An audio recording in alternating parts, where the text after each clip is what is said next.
Assalamualaikum warahmatullahi wabarakatuh.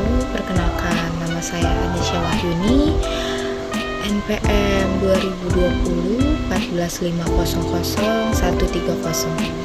Saya dari kelas S7A. Di sini saya ingin mempresentasikan tentang perencanaan strategis pendidikan.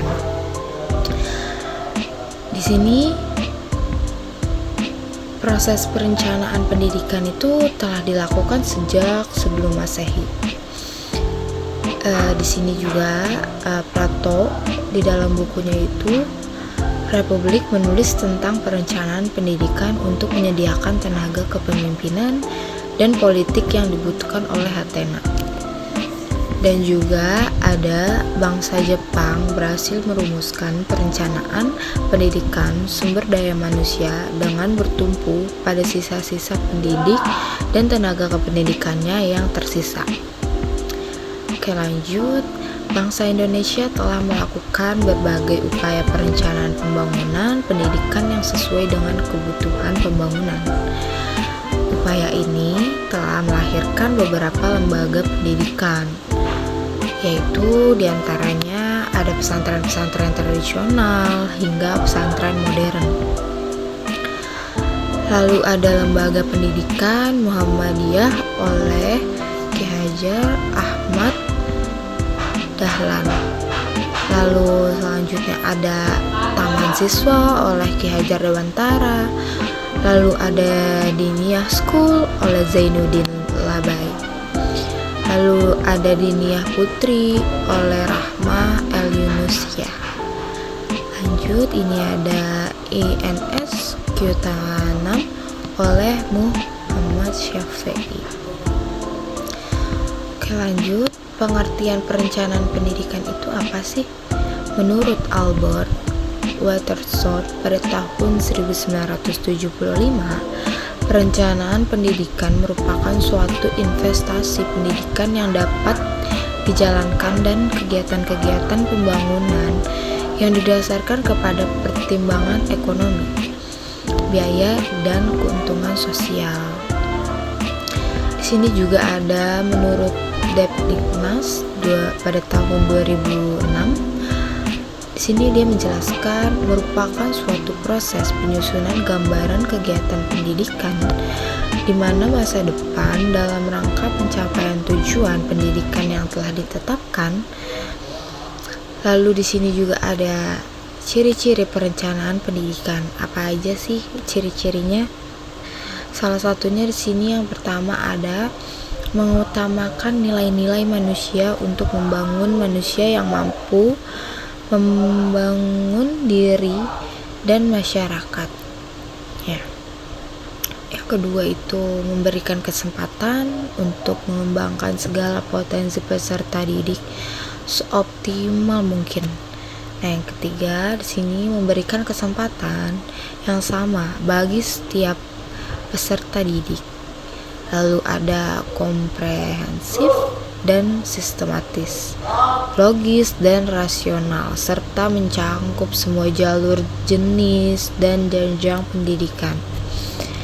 Lalu ada juga diorientasikan pada pembangunan pendidikan untuk menghasilkan sumber daya manusia atau biasa yang disebut SDM yang dibutuhkan oleh sebagai sektor pembangunan. Lanjut, di sini ada fungsi dan tujuan perencanaan pendidikan. Yang pertama, sebagai pedoman pelaksanaan dan pengendalian pendidikan. Yang kedua, ada menghindari pemborosan sumber daya. Dan ketiga, ada pengembangan quality assurance. Yang keempat, upaya untuk memenuhi accountability kelembagaan. Lanjut, di sini pentingnya perencanaan pendidikan itu yang pertama, pedoman bagi pelaksanaan kegiatan-kegiatan yang ditujukan pada pencapaian tujuan pembangunan. Perakiraan terhadap hal-hal dalam masa pelaksanaan yang akan dilalui dapat dilakukan. Yang ketiga itu memberikan kesempatan untuk memilih berbagai alternatif yang terbaik. Yang keempat, penyusunan perencanaan akan berdasar pada skala prioritas. Yang kelima, ada suatu pengawasan atau evaluasi kinerja lembaga pendidikan. Lanjut ya, di sini ada prinsip-prinsip perencanaan pendidikan.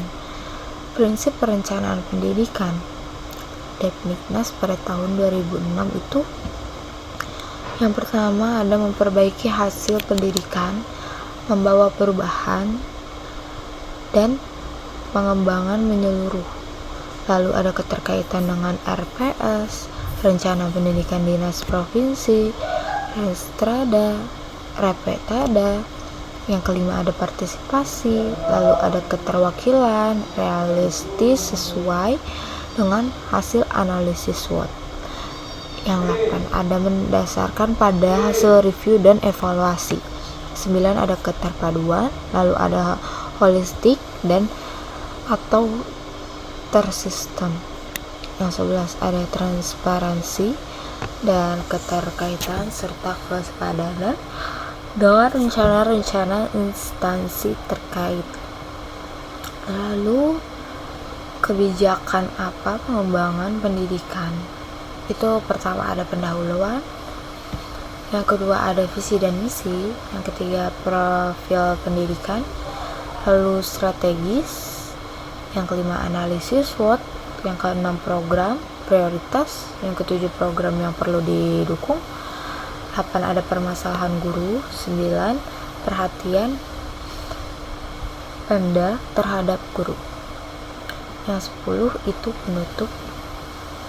Lalu yang terakhir di sini hasil mapping pendidikan akan menggambarkan dukungan Pemda dan DPRD tinggi memiliki SDA yang belum diolah. Lalu ada budaya masyarakat, mudah bekerja sama. Lalu adanya komite sekolah dan dewan pendidikan. Lalu ada kondisi ekonomi masyarakat. Lalu ada tenaga kependidikan. Lalu ada mutu pendidikan, ada juga sarana dan prasarana, APK dan APM, angka putus sekolah, angka melanjutkan ke SLTA atau PT. Lalu ada prioritas pembangunan pada daerah baru, lalu ada letak geografis, ada juga dukungan masyarakat, sumber dana baik dari pemerintah maupun swasta dan masyarakat. Sekian presentasi dari saya, kurang lebihnya mohon maaf. Wassalamualaikum warahmatullahi wabarakatuh. Terima kasih.